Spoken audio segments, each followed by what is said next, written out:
palun lavale koolijuht Liisa Puussepa. Armas koolipere,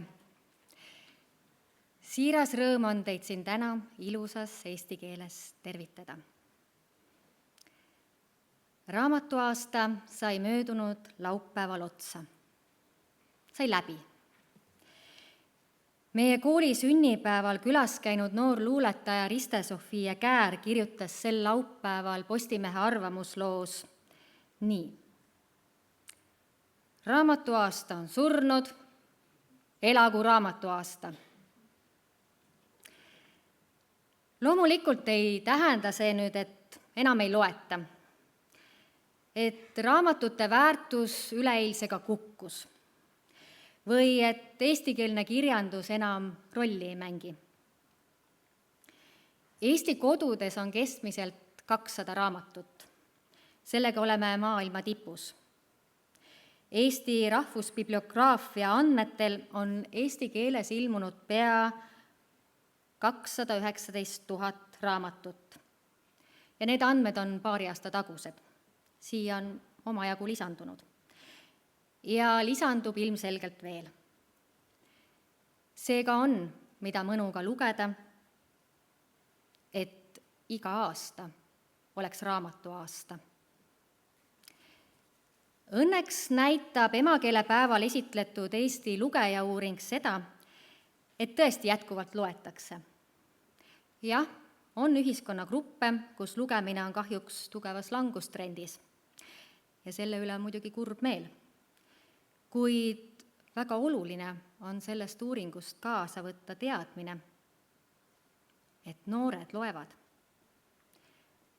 Eks saate nüüd enda sisse ise vaadata ja enda ümber kaeda, kas vastate uuringus olnud lugeja profiilile. Jah, noored loevad mitte niivõrd tüvitekste ja luulet, kuivõrd fantaasiat ja romantaasiat. Armastatakse pikki sarju, milles on hoitud põnevus. Eesti lugejauuringu autor, Tartu Ülikooli emeriitprofessor Marju Lauristin rõhutas, et lugemisel on inimese arengus asendamatu roll. Lugemine on selline vaimne tegevus, mida ükski teine asi ja tegevus ei korva. Meie aju käivitamiseks ja treenituseks, nii-öelda haju fitnessiks, on lugemine ainulaadne. Tulen tagasi Riste-Sofia Kääri laupäevase arvamusloo juurde. Ta pealkirjastas selle nii. 500 nippi, kuidas olla normaalsem. Ja normaalsem olla saab lugedes.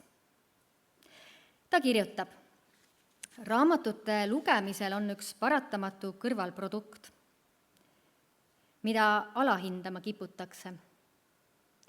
Empaatia, armastus, kui lubate.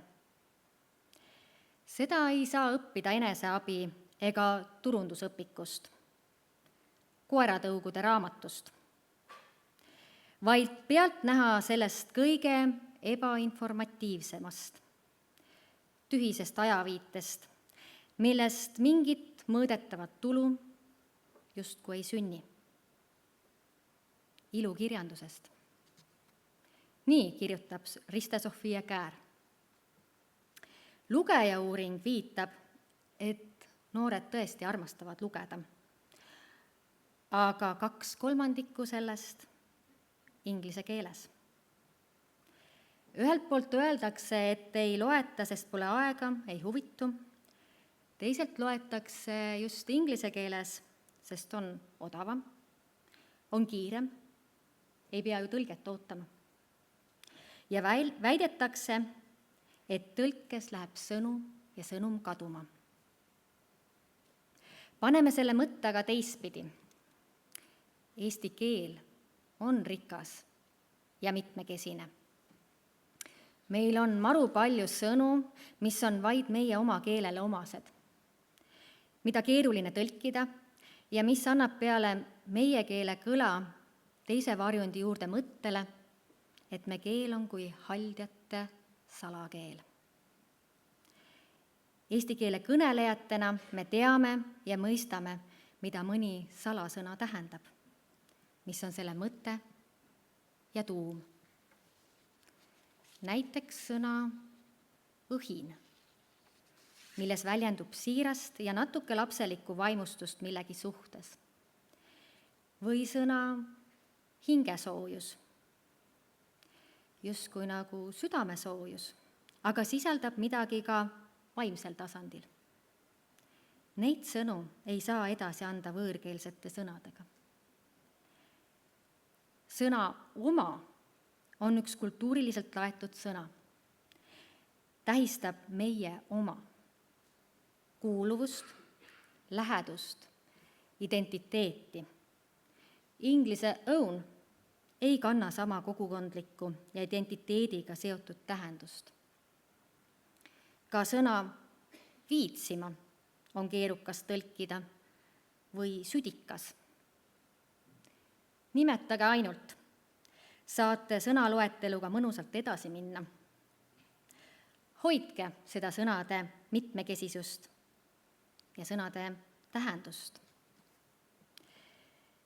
Te kirjutasite ise oma kõnedes, millest täna ka osa saame, kuivõrd oluline roll on keele mõistmisel, eesti keele kui salakeele olemasolul, võõrkeelsete actualide päris inetul kõlal eestikeelsete lausete sees ja sellestki, mil moel AI võib kontrollimatul kasutamisel röövida teie enda mõtlemise.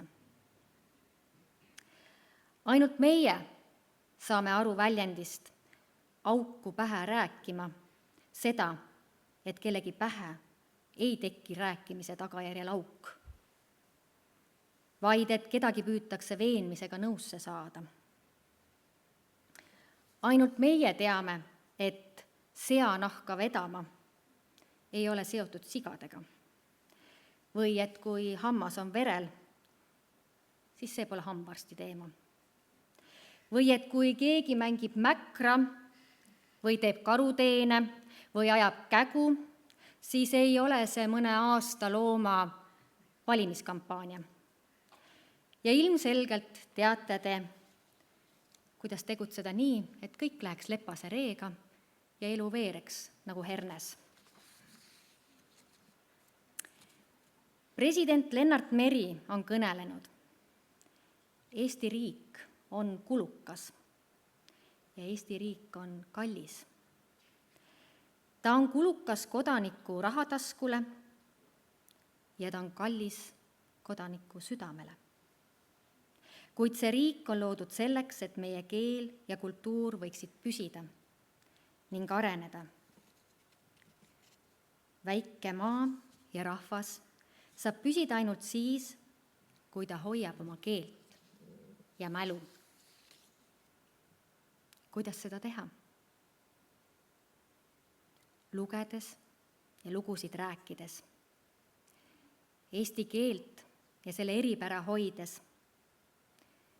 Füüsilise keha eest me ju püüame läbi trenni hoolt kanda. Olgu siis ka ajufitness läbi lugemise igapäevaselt tehtud. Mis võiks olla fitnessi eestikeelne sõna? Ajutrenn. Et me jätkuvalt mõistaksime meie imeliselt kõlavat haldjate keelt. Et säiliks empaatia ja mõistmine. Meil on, mida lugeda. Elagu raamatud ja ikka jätkuv raamatuaasta ja olgu hoitud eesti keel. Aitäh! Palun lavale Sädele, kes esitab Kristiina Ehini luuletuse kogumikust Aga armastusel on metsalinnu süda. Palun. Kristiina Ehin. Ma tahan teada, kas me peame vastu siin hiigelkeelte laanes veel paar aastasada. Siin suuri libekeeli roomab vastu, kes söönud väikseid keeli riburada. Ma olen võrse, millest kasvab puu, mis keele kõrgusi võiks vallutada. mu kõrva vastu paned oma suu ja püüad enda poole kallutada, kuid mind ei liiguta su hani ja su beebi siin pajuvõsa laiuskraadi hallis. Vastan sulle mööda minnes, maybe, piisaks, kui ütled lihtsalt kallis. Kes naerab omas keeles nutma puhkeb, kui meie ingliskeelses nutiseadmes tukume. Ma tahan teada, kas me keel on uhke või siiski määratud on hukule. Aitäh!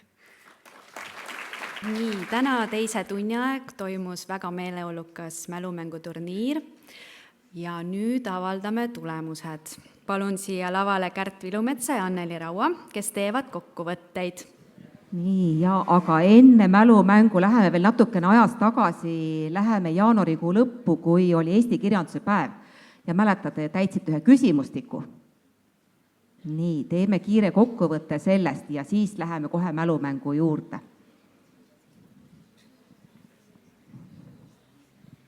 Nii. Eesti kirjanduse päeva küsimustik ja esikolmikud. Kõige olulisem Eesti kirjanduse raamat, mida peaks lugema iga riigigümnaasiumi õpilane, Tõde ja õigus, jääb meile kohustusliku kirjanduse nimekirja. Oled selle välja toonud. Nii, esikolmikusse veel jõudsid Kevade rehepapp ja näete, on siin ka mainitud ära. Nii, siis naistegelane, kes iseloomustab kõige enam meie ühiskonna naist, Krõõt, kui naabrite lepitaja, väga töökas. Ja siis ka Liidia Koidula. Nii, ja meestegelane, tema abikaasa Andres Paas. Väga töökad inimesed olete esile toonud. Ja. Nii, kõige eestlaslikum mütoloogiline tegelane, Kalevipoeg teie arvates. Ja, aga seal on siis ka veel Kratt ja Vanapagan ja ka teisi mainitud. Nii. Samasuguse küsimuse küsis ka Vikerraadio ja siis valis rahvas, et nemad tahaks endale naabriks õpetaja Lauri. Teie tahate Tootsi, natukene ikka nalja peab ka saama, aga Toots oli samuti väga töökas. Nii, ja samas ka Sipsik, eks ja Kalevipoeg võiks olla. Nii, ja siis tänapäeva kirjanikest, et kes, keda te olete märganud, Andrus Kivirähk. Jaa. Et on ka meil koolis käinud. Võib-olla pärast tänast päeva muutub see, eks ju. Nii, ja siis, no näete, värviline see film ei ole söönud välja mustvalget, esikohal on Kevade, digiraamatud ei söö välja paberkandjal raamatuid. Nii. Ja nüüd mälumäng. Põnevus. Ütlen nii palju, et 3. koht sai ainult 1 punkti rohkem kui 4. koht, väga tihe rebimine oli. Ja 3. koht, parampara, G33.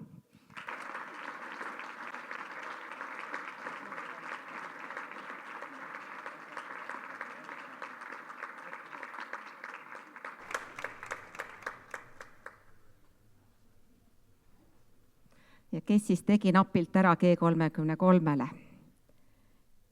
G22.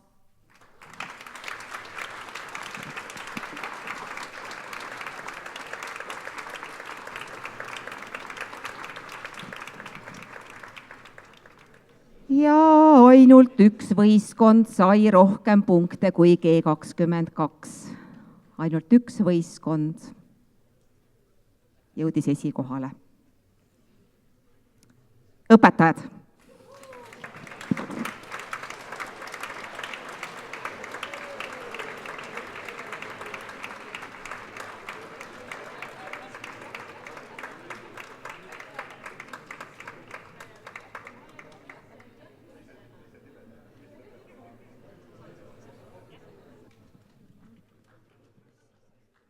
Et õpetajad olid siiski koosseisus Heli Kirsi, Tuuli Länik, Liisa Puusepp ja Mihkel Kangur.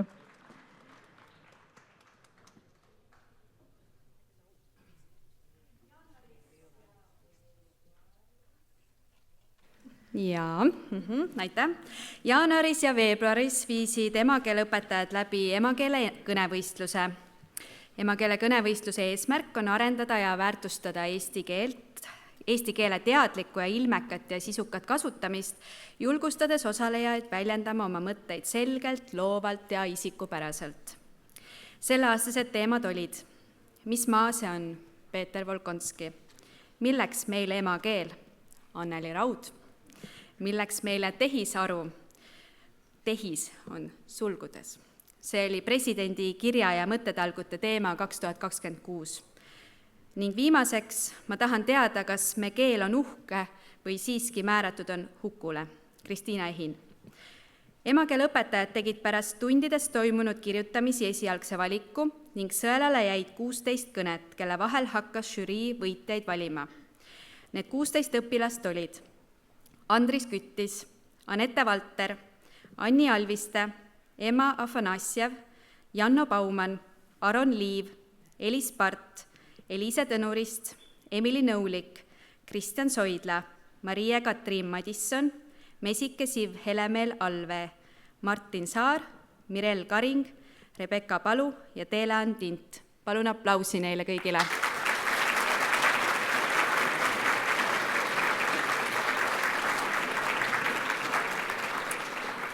Žürii koosseisus Liisa Puussepp, Agne Jõgis, Heli Kirsi, Ato Ojasalu, Karolin Uulits, Herdo Kala ja Kristlin Amor valisid välja 2 parimat kõnet, mis tulevad täna aktusele ka ettekandele.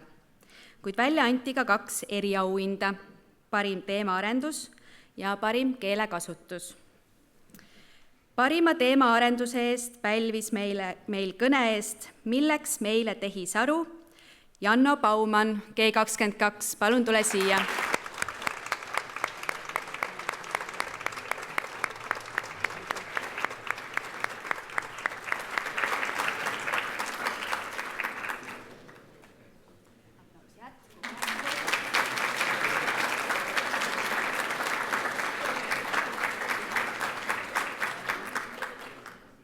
Parima keelekasutuse eest pälvis kõne Milleks meile emakeel Eliise Tõnurist, G24.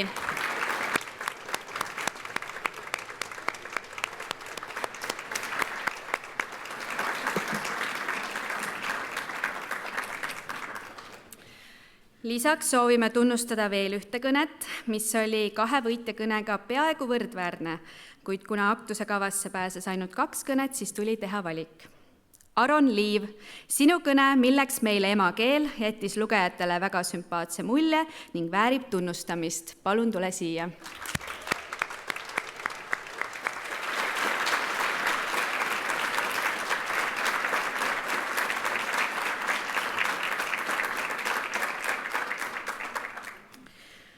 Nüüd aga kuuleme kõnevõistluse ühte võitja kõnet teemal Milleks meile emakeel. Autor Emma Afanassjev. Kõne kannab ette Sädele Hitrov. Palun autorit pärast kõne ettekannet lavale. Palun. Milleks meile emakeel? Emma Afanassjev. Head kuulajad, olen täna teie ees, et arutada teemal Milleks meile emakeel.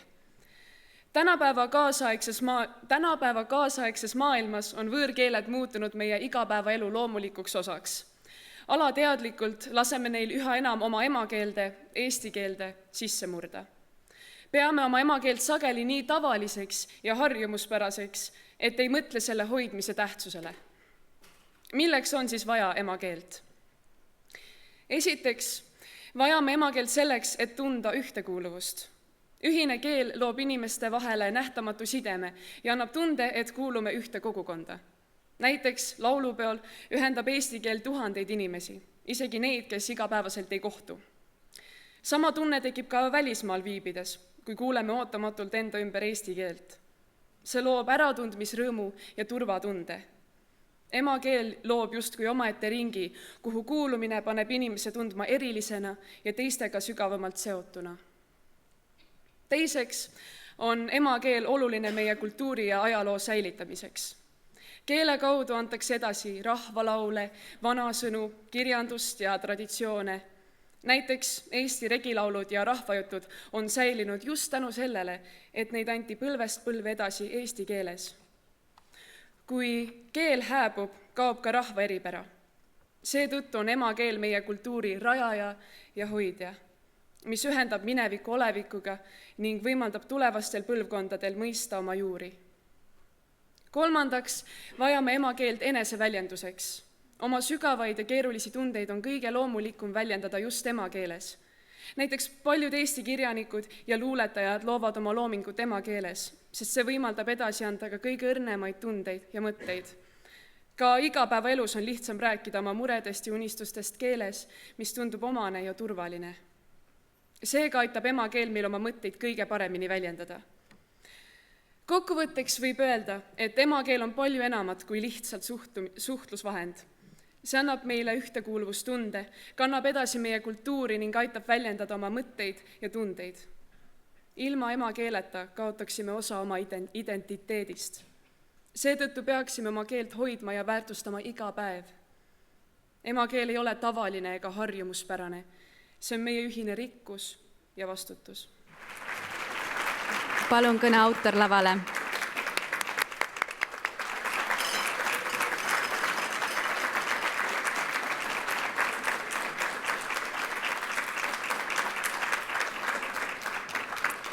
Ja tegelikult tahaksin ma tänada ka Sädeleed, kes on meil siin juba nagu püstorreporter esitaja. Nii et palun Sädele, aitäh sulle.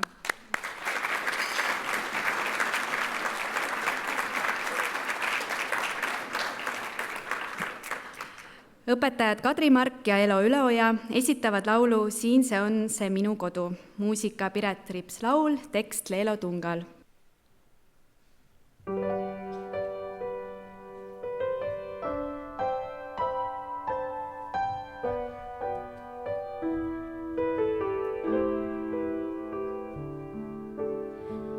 Puudevarjud üle lume, taamal metsa muster tume, Rabajärve habras peegel, autohääled kaugel teedel, tuulest aetud pilverünkad, mäed, mis mõne meelest künkad, talvepäike, mille soojus viibuks ilmus samas loojus. Siin ta on see minu kodu, seismas keset lumesadu, siin nad on need minu juured, ümberringi tormituuled. Siin ta on see minu kodu, seismas keset aastasadu, paljugi võib muutuda, püsib kodu kodumaa.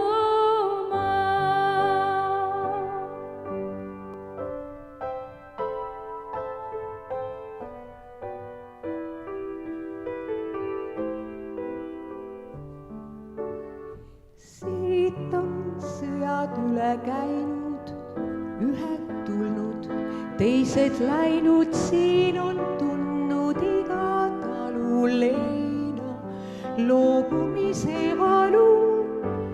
Aga kuhu saatus viiski, säilis hinge põhjas siiski kirglik vabaduse lootus, õigluse ja õnne ootus. Siin ta on see minu kodu, seismas keset lumesadu, siin nad on need minu juured, ümberringi tormituuled. Siin ta on see minu kodu, seismas keset aastasadu, paljugi võib muutuda, püsib kodu kodumaa.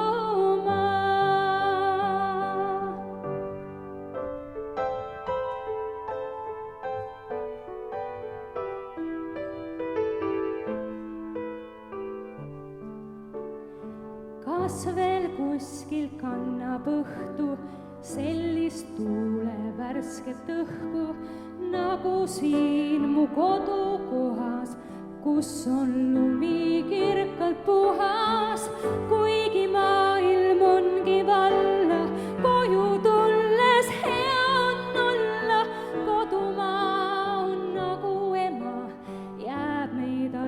armustama tema.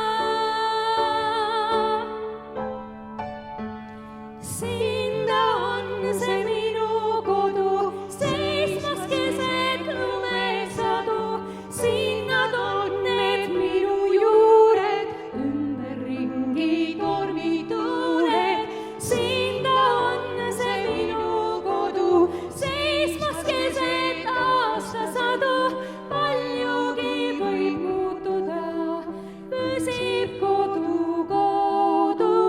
Sinna on see minu kodu, seismas keset lumesadu.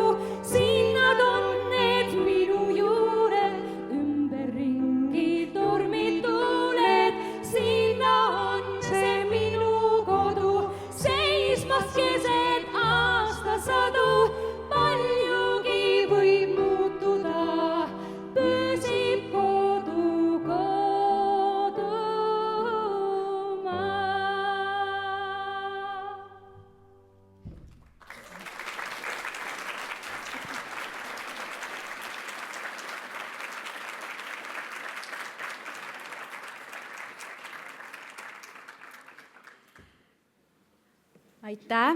aitäh, Kadri ja Elo. Kõnevõistluse teise võitjakõne autor on Kristjan Soidla, kes esitab meile oma kõne "Milleks meile tehisaru?". Milleks meile tehisaru? Minu kõne. Kallid kuulajad, kas te olete kunagi mõelnud, et mis on aru või arukus? Kas meil on neid üldse vaja? Kas ei oleks lihtsam, kui keegi või miski muu oleks arukas ja inimene saaks lihtsalt elada? Olla arukas ära ja pärandada see oskus masinatele edasi. Esiteks julgen ma väita, et aru on meie mõtlemisvõime. Suutlikkus võtta vastu otsuseid, kaaluda positiivseid ja negatiivseid külgi ning näha tagajärgi, ennem kui midagi juhtunud on. Aru aitab meil eristada õiget valest ning mõista, miks üks või teine asi maailmas toimub. Kõige olulisem on aga see, et aruga saab luua elule tähenduse. Viivi Luik on väga selgelt oma essees toonud välja mõtte, et kas inimene elab ainult selleks, et koheseid naudinguid saada, või on elul mingi sügavam mõte. Elus on alati lihtsam valida see, mis tundub mugav ja meeldib, kuid nendel valikutel ei pruugi pikemas perspektiivis tähendust olla. Aru aga sunnib meid mõtlema kaugemale kui tänane päev ja aitab meil kasvada inimesena. Teiseks tekib küsimus, kuidas tänapäeva innovatsioon ehk tehisaru meie arukust mõjutab. Tehisaru võib olla suurepärane abiline. Sellega saab leida infot kiiresti, teha kokkuvõtteid, see pakub ideid ning aitab lahendada keerulisi ülesandeid. Tehisaruga võib säästa aega ja muuta korduvad tegevused hõlpsamaks. Samas võib tehisaru muuta meid ka passiivsemaks. Kui vastused tulevad kohe ja ilma pingutuseta, võib kaduda harjumus ise analüüsida. Nii kannatab järk-järgult inimese mõtlemisoskus, kuid mõtlemine on inimese alus, nagu on öelnud kuulus prantsuse matemaatik ja filosoof René Descartes. Rõhutades, ma mõtlen, järelikult olen. Mõtlemine on oskus, mida tasub hoida. Kokkuvõtteks võib öelda, et tehisaru on kasulik tööriist, kuid inimese enesearu on asendamatu. Me ei vaja tehisaru selleks, et mõtlemist lõpetada, vaid selleks, et mõelda targemalt. Laiemas pildis ei ole oluline see, et kas masin saab meie arukuse jäljendamisega hakkama, vaid hoopis see, et kas inimesed suudavad oma arukust alles hoida ja seda kasutades inimesena areneda. Aitäh! Aitäh kõigile kõnevõistlusest osavõtjatele, aitäh võitjatele, teeme palun kõigile veel ühe suure aplausi.